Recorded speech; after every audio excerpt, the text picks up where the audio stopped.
I release and I let go. I let the Spirit run my life, and my heart is open wide. Yes, I'm only here for God. No more struggle, no more strife. With my faith, I see the light. I am free in the Spirit.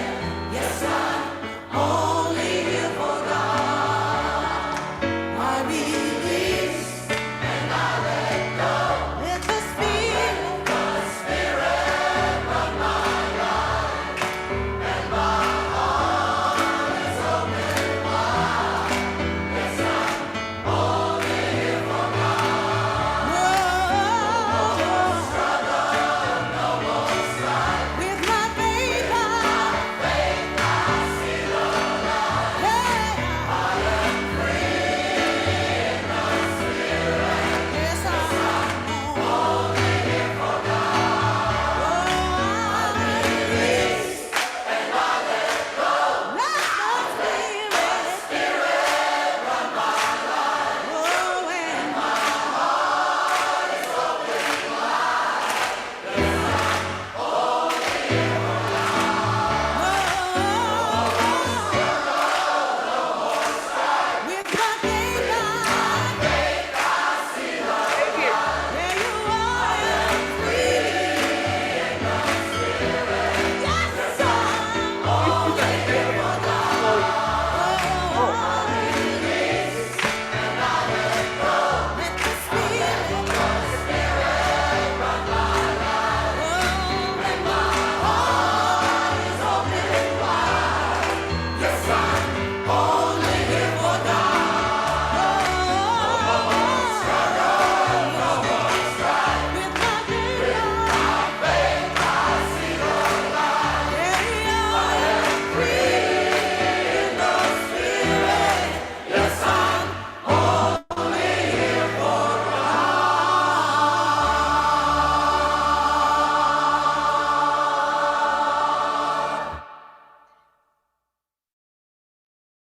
Well, good morning, everyone, and welcome to Unity of London on this beautiful day, March 20th. We're heading into spring. Officially, we may be spring today. I don't know, today or tomorrow. Whatever it is, we welcome it. And as we come together this morning, we are grateful for this opportunity to spend the time with our Unity community. We welcome those people who are online with us now and those who may watch later, and especially those who are live at Unity of London on Nelson Street. So welcome, everybody. And in March, our power of this month is wisdom, which is the highest form of spiritual knowing and includes divine judgment, discernment, and intuition.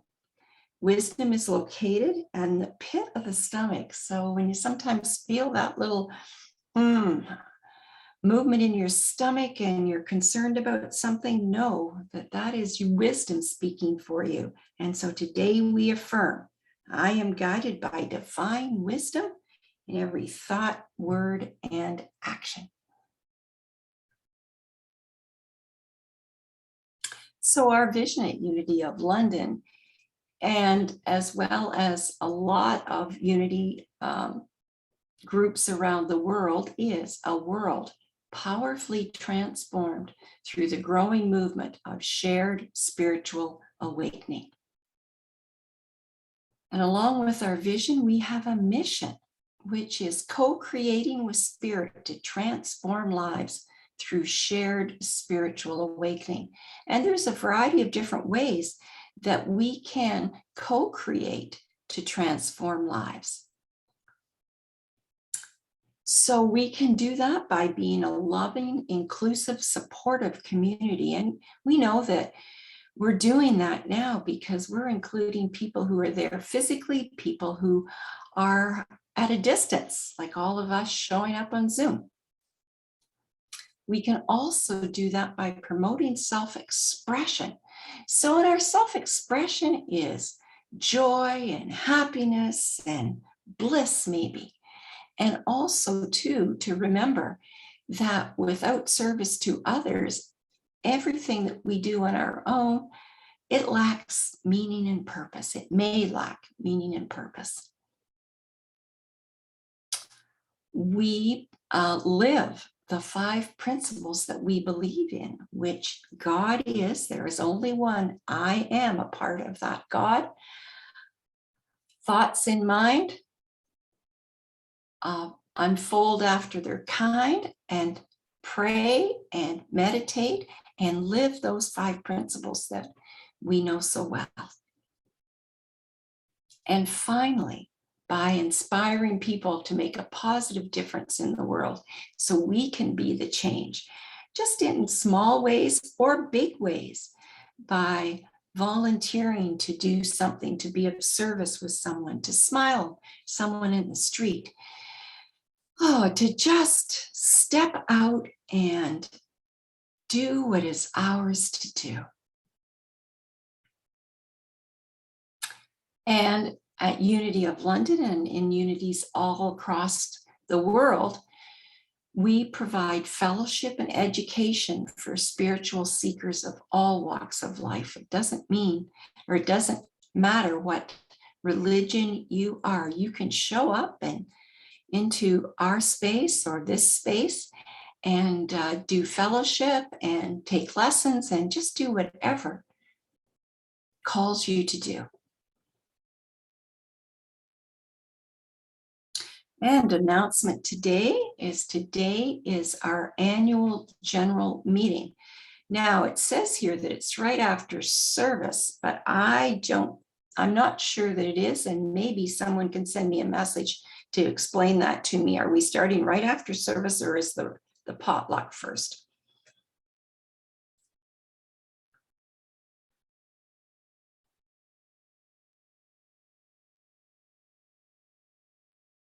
Can anybody answer that question for me?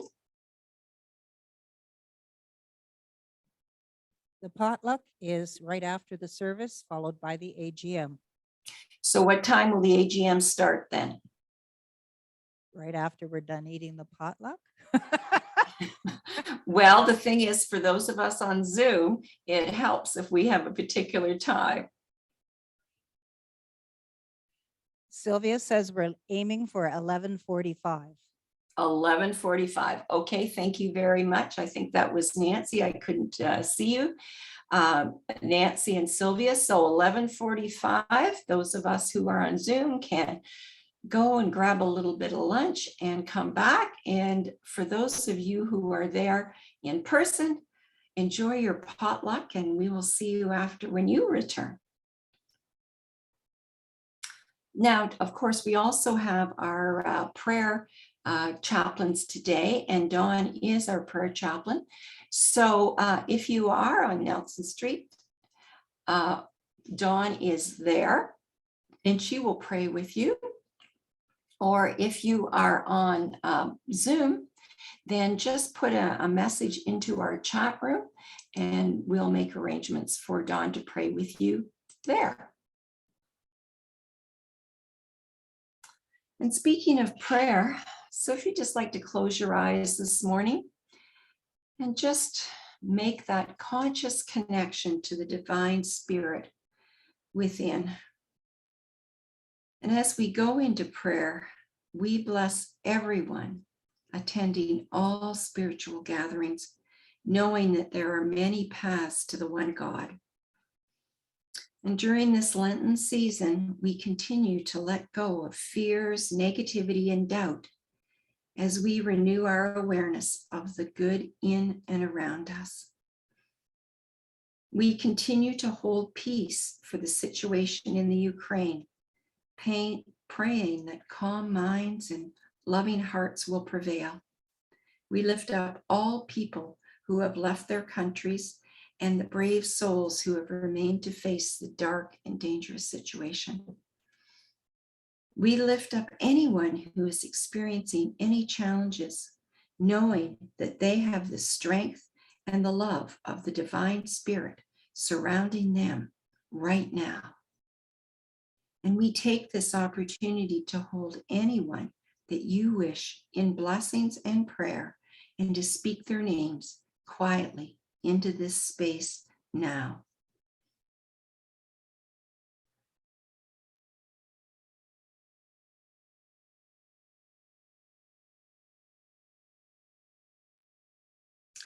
We bless our fellow Unity organizations and today especially Unity Calgary. We also hold Unity of London in our prayers, holding that the highest and best is unfolding today during today's annual general meeting. And so as we move forth into this beautiful day, we understand and affirm that I am one with all that is. And so it is, and so I let it be. Amen.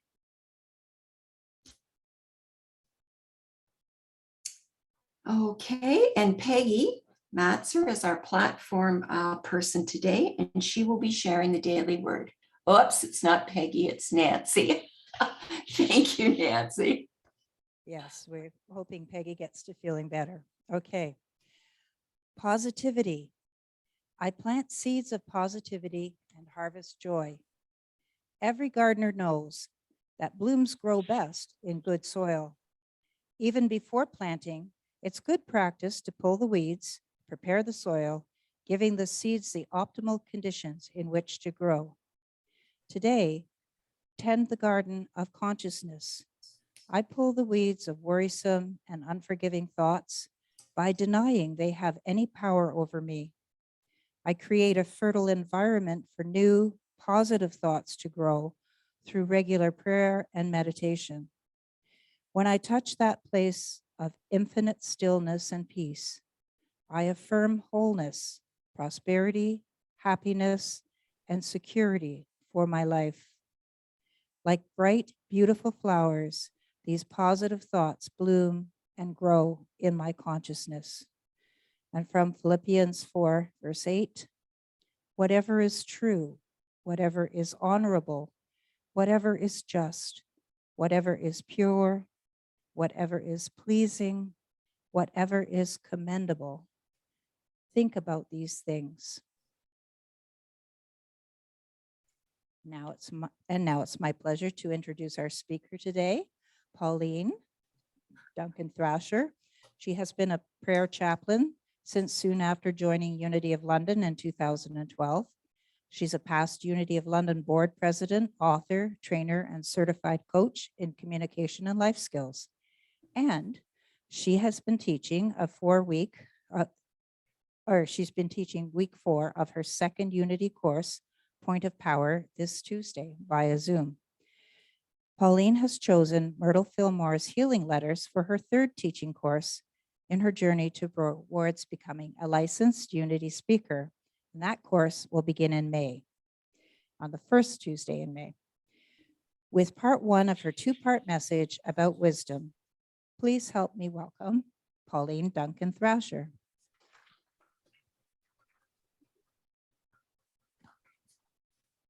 Thank you very much, Nancy. Oh, so good to see all these people, live people at Unity. Yay!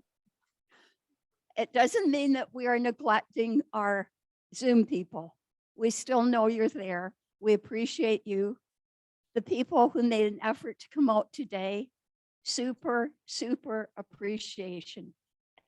And there is Chuck Semple, all the way from Florida. Yay. Good to see you, Chuck, Barb, and George. And I won't name all the other people who are here. Is Suzanne here? Oh, her hair looks different. Hi, Suzanne. Good to see you.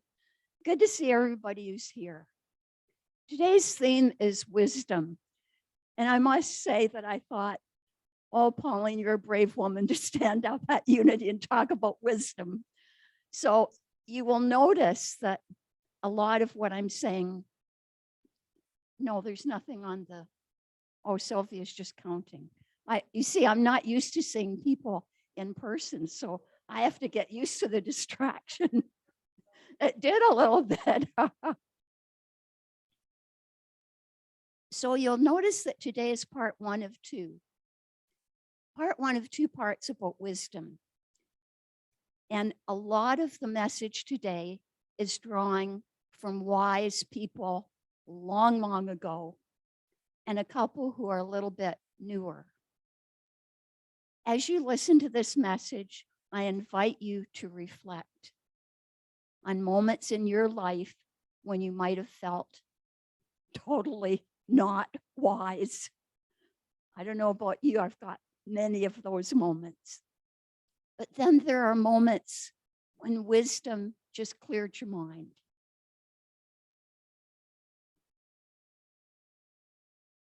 A long, long time ago, I heard the term street smarts. Whoops. And so I asked you this question: would you rather have street smarts or wisdom? And since you're here live, I'm going to ask you that. So there is another possible response. The first response is, I would rather have street smarts. Put your hand up if that's you. I see some hands. I would rather have wisdom. Oh, I see way more hands. I know that in my life, I need both. Oh, yes. My cousin Roger had lots of street smarts. He was not a beggar on the street like this little girl on the slide. He was not a little child who had no money out in the country holding out his hand for food. He was street smart because he ran away at age 7. Then he ran away again at 9, 11, 13. And every time he ran away, he started to mix with people who were also running away. And he figured out how to survive on the street, not the legal way, the street smart way. He figured out how to steal milk from the milk bottles that then were still left on people's doorsteps. He figured out how to sneak into the variety store where his aunt's boyfriend managed the store, sneak some food, sneak some money out of the till. Street smarts aren't always illegal, though. Street smarts can also mean our way of staying safe, our way of protecting ourselves. And that is a form of wisdom. If you think of all those grandparents, and there may a lot of grandparents who responded to this impassioned call, please help me, I need money, I'm stranded in a faraway country. And those grandparents immediately sent thousands of dollars. But it wasn't for their grandchild, it was somebody who wanted to steal from them. We need street smarts to manage technology. We need street smarts to keep ourselves from being scammed. Fortunately, most of us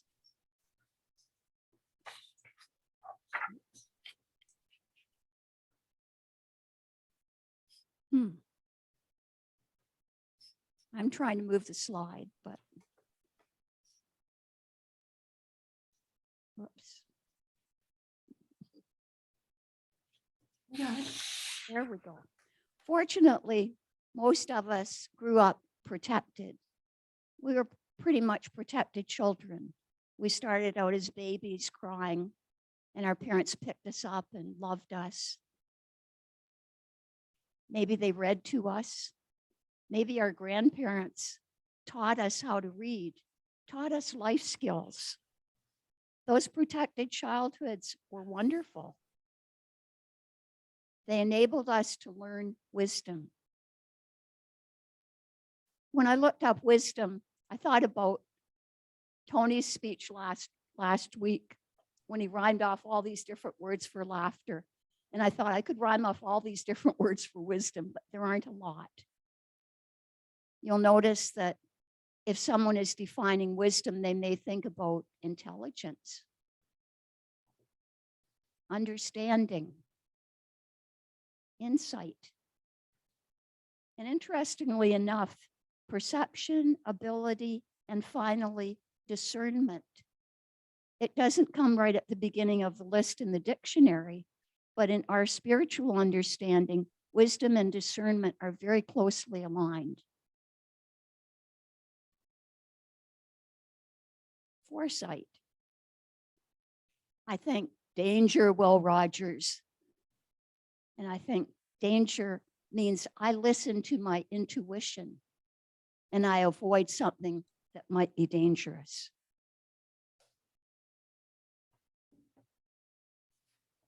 Socrates was a founding father of philosophy. And I thought, who other would know more about wisdom than Socrates? But what did he say? The only true wisdom is in knowing that you know nothing. I thought, oh yes, that makes me very wise. Do you find out the older you get, the less you feel you know? Not supposed to work that way. But later on, I will share a tiny little poem from Ralph Waldo Emerson, and he talks about wisdom. Socrates taught students how to engage in discourse through open dialogue. It reminds me of Catherine Bro's Wednesday morning book study, where he taught students how to ask questions on complex topics so that they would come up with their very own insights. Sadly, Socrates was executed for that very reason. He was teaching young men and perhaps a few young women how to think for themselves. And the government at that time didn't like his form of wisdom one little bit. There are still countries in the world where wise people are being put in jail. And we send out our love to journalists, authors, leaders who are brave enough to proclaim their wisdom. Plato was a student of Socrates. And he believed that the right question is usually more important than the right answer. Think about your life right now. If you were going to ask a question to yourself about your life, what might you ask? And in this coming week, I invite you to do just that. Ask yourself a question about your life that you have chosen, the habits you choose, the actions you engage in, the dialogue you have with yourself. And listen to the answers. Plato believed that the higher level of perception is only available to those who go beyond the material. And here at Unity, we focus on the spiritual aspect of our lives. But the social is lots of fun too, as we see right here today. So going beyond the material, beyond the nice car, the big home, the comforts that we all have. Going beyond means coming within and finding inner wisdom. Aristotle, who was a student of Plato, said what I love. Knowing yourself is the beginning of wisdom. Think back to when you were a little baby. I suppose in a way you knew yourself. If you were wet or hungry or just wanted company, you cried and somebody came, hopefully, to dry you, to feed you, to hold you, to comfort you. What happens as we get older? Sometimes we still have needs, hopefully not all of the same needs as the baby, but we may want company. We may want somebody to just listen to us. Are we wise enough at those moments to make a request? Or do we push it down and smother it? Do we try and pretend, I don't need anything, I'm just fine the way I am? Or do we reach out,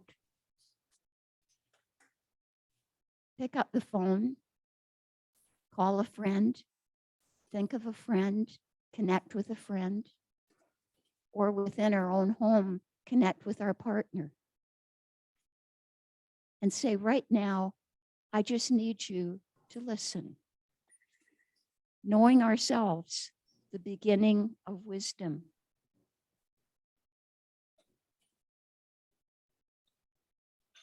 And he also went on to say that an educated mind is able to entertain a thought without accepting it. Have you ever been faced with several choices? Will I join the gym again? I don't know. I don't know if I feel safe enough, but my body really needs it. Okay, throw that one out. What will I choose? That's a frivolous, sort of a frivolous one. But we entertain many thoughts and we don't always accept them all. And now Ralph Waldo Emerson, one of my favorite poets, a more modern poet.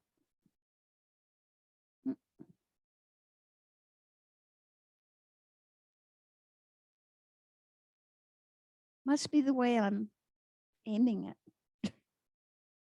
There we go. Ralph Waldo Emerson is way more modern than the philosophers, but he shared a lot with the philosophers. He's considered the father of the transcendentalist movement. And like a lot of the philosophers, he rejected pressures of society to think for himself. He rejected pressures imposed by materialism, pressures imposed by organized religion, and he favored individualization, freedom, and personal emphasis on the soul's relationship with the surrounding natural world. How many of you in the last 2 years have found great comfort in the natural world? The natural world, the trees, the sun, the outdoor, and now with spring coming, hearing the birds sing. I know I have. And this is a poem that he wrote, a very short poem.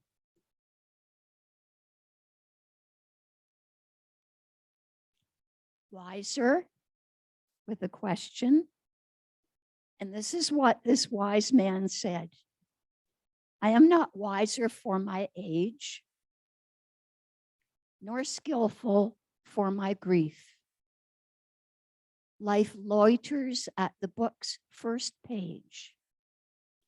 Ah, could we turn the leaf? I don't know about you, I can really relate with that.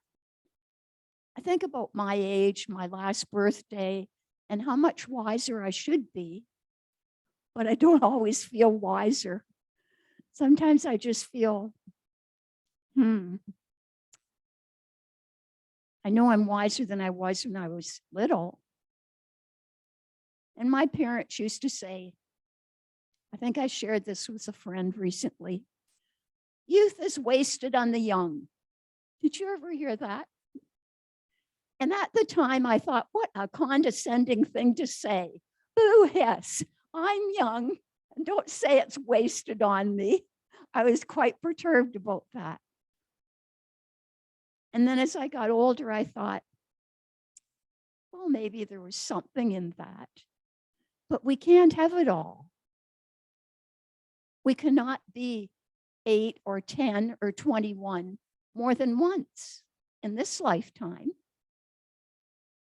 So we might as well enjoy where we are right now, who we are, and that's self-knowledge. And the next person was considered a great sage, and he had interesting things to say about wisdom.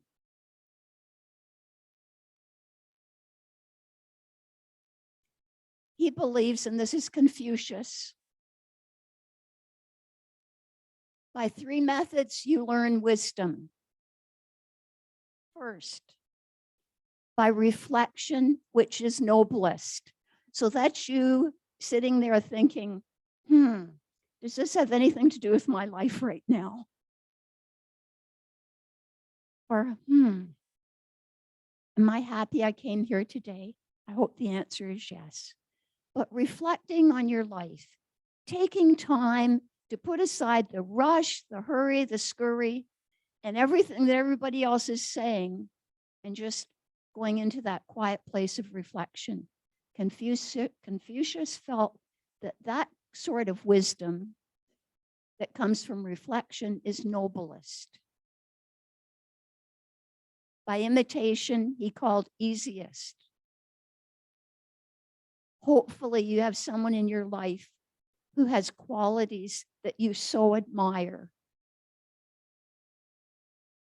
And you think, oh, I want to be as fun-loving and joyful as Lois or Mary Ann or Dawn. I want to be as technically expert and giving as Lorraine. I want to be so relaxed and great with children as Chuck Semple. Now, I can't name all of you because I'll run out of time. We want to have time for eating potluck, but you get the idea. And what did Confucius think was the bitterest way to find wisdom? By experience. Would you agree? Think about times in your life when you were sliding down, they call it a rabbit hole. I think it's more like a big pit because you'd done something stupid. You had not listened to your inner voice. You thought, nope, I'm going to go out with that person. Or nope, I'm going to blow my entire budget at the beginning of the month. Or nope, I'm going to gobble up all that chocolate and keep on eating and eating and eating because it tastes yummy in my tummy, which keeps on growing with chocolate. There may be other instances where in your life you gained wisdom through experience and you look back and say, it was a tough, tough way to learn, but I learned. Wisdom through experience.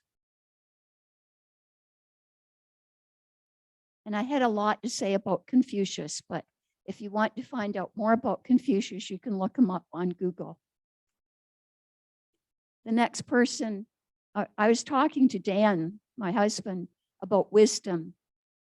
And I said to him, if you wanted to be with somebody that you considered really wise, who would you be with? And he said, oh, I know right away.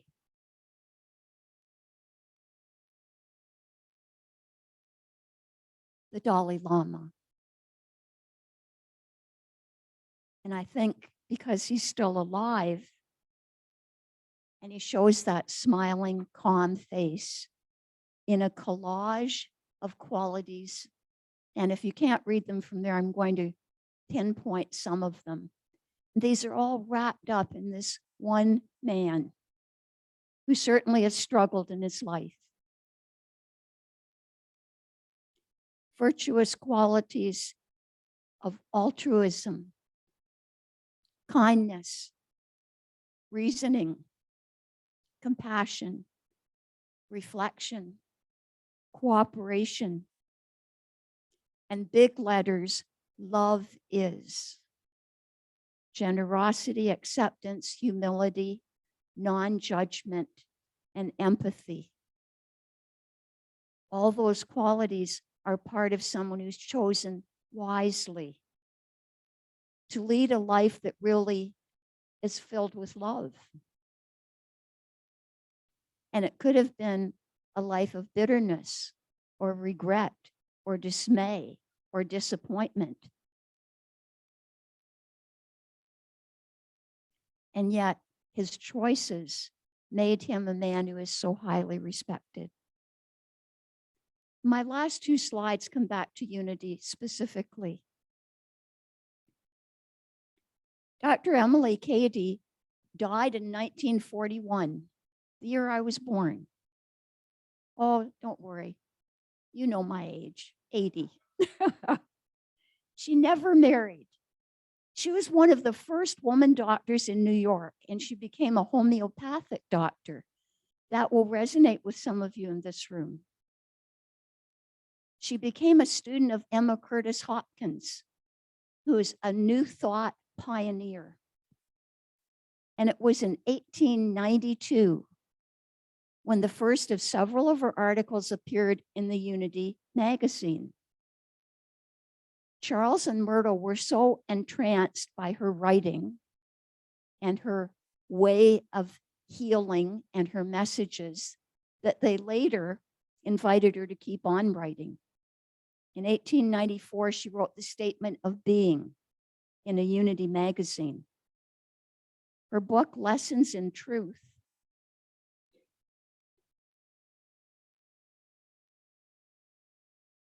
which I bought from our bookstore way back, I think about 1914. Sorry, not 1914. Not that old. 2014. Shows us how to increase our personal empowerment. And isn't that what we want? And to enhance our spiritual development. Because she was the person she was, she didn't go rushing off to Unity to let everybody say, hooray, there's the writer. She never went to Unity Village. And although her first writing appeared in the Unity magazine in 1892, it was not until 1927, it's about more than 30 years later, that she met Charles and Myrtle Fillmore. They went to New York to visit her. She was modest, but she was also strong, as you can see by that picture. And her teaching still is powerful.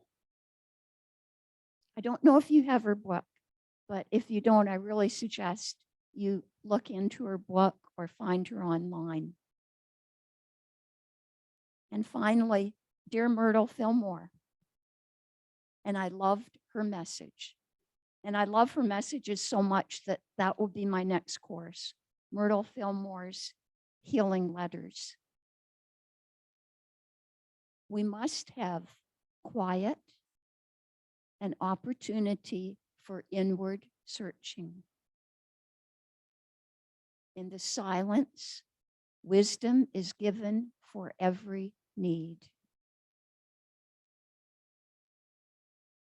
It's not when you make rash judgments. When you're out there and people are saying, all right, snap, snap, come on, make a decision, make a decision. And you do, and then you regret after. It's in the quiet moments, those peaceful times, when you choose to reflect. Just to consider, to listen to the inner voice. And we're going to do that right now in our time of meditation. So I invite you to, you can't really prop your feet up here the way you can at home, but just to rest your feet on the floor, to relax your body, to close your eyes if that feels comfortable, to feel the loving presence of those in this room at Nelson Street.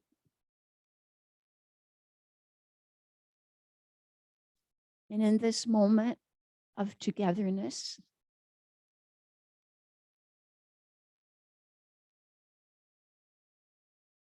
with 20 individuals here together, joined in faith, love, and light. We go to that quiet place and we reflect on the divine love that surrounds us always. Always. On our well of discernment from which we can always draw as long as we take the quiet time to reflect. I'll let you know when our time has lapsed.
and to conclude our time of meditation with a quotation from Emily Cady. What we all need to do above everything else is to cultivate the acquaintance or consciousness of spirit within ourselves. And so it is, and so we let it be.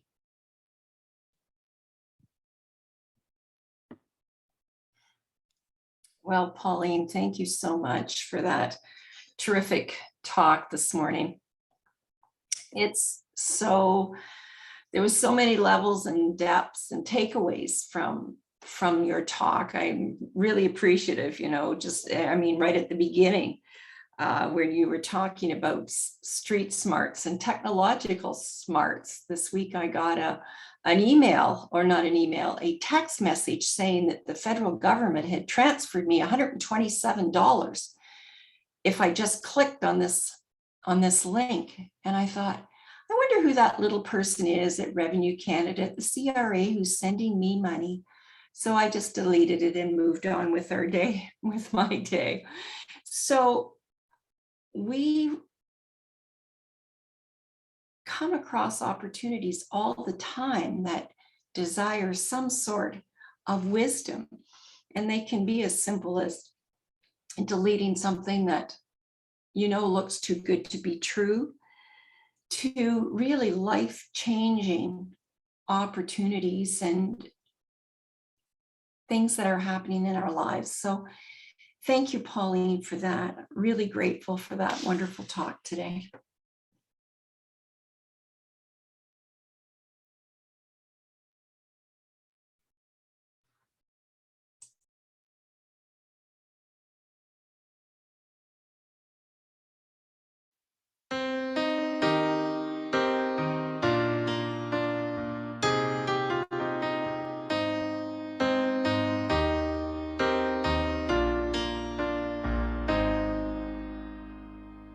I have a dream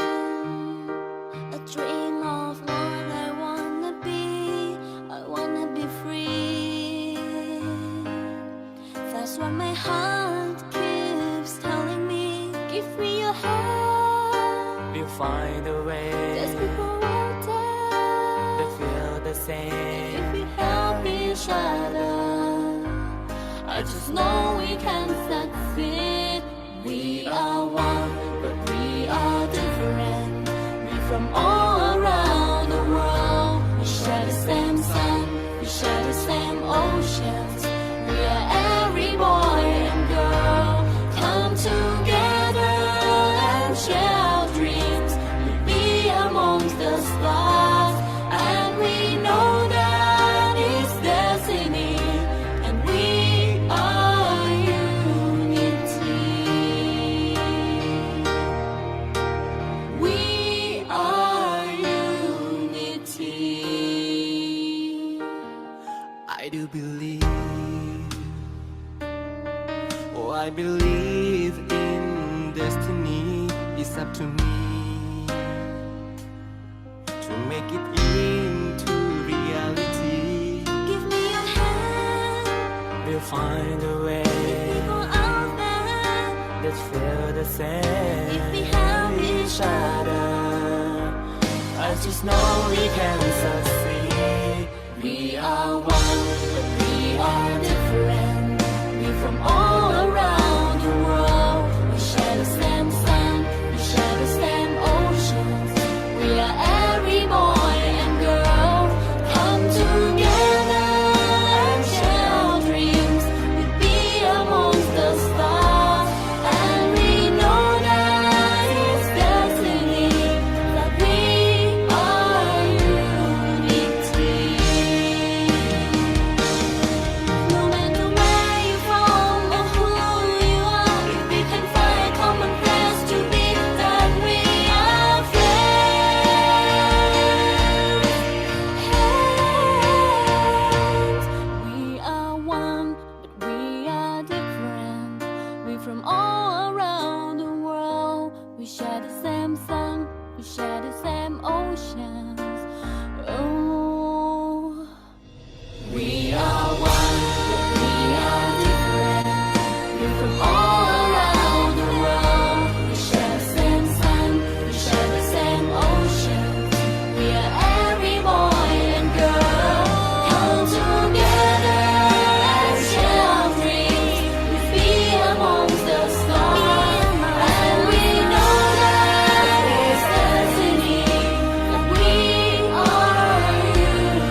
So thank you very much for this service today, and we appreciate your sharing of time with us today. We welcome all newcomers to our service, and we are grateful for all who chose to offer to the source that nurtures them spiritually. We honor our many members who share their time, talent, and abundance in our community. And so as this slide says, if you wish, you can e-transfer your donation now to unityoflondon@hotmail.com. And thank you for all of the contributions that everyone makes to Unity of London. We are grateful.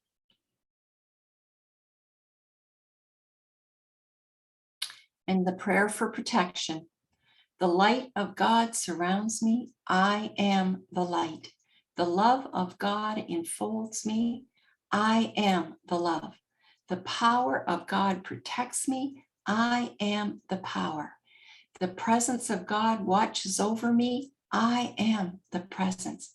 Wherever I am, God is, and all is well. Yay, God.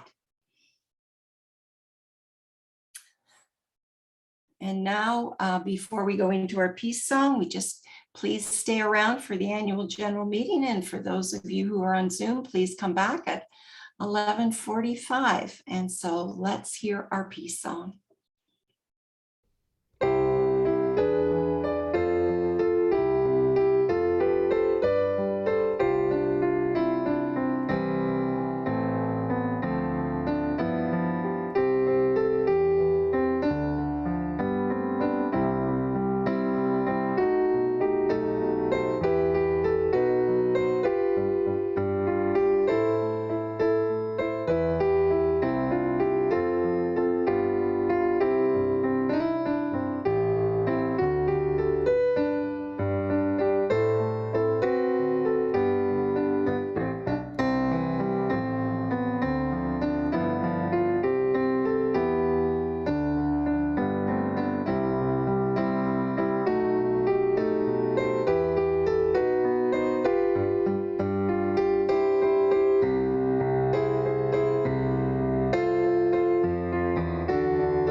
Okay, everyone, we'll see you back here in a little while. Enjoy your lunch, whatever you are doing. See you soon, and see you soon.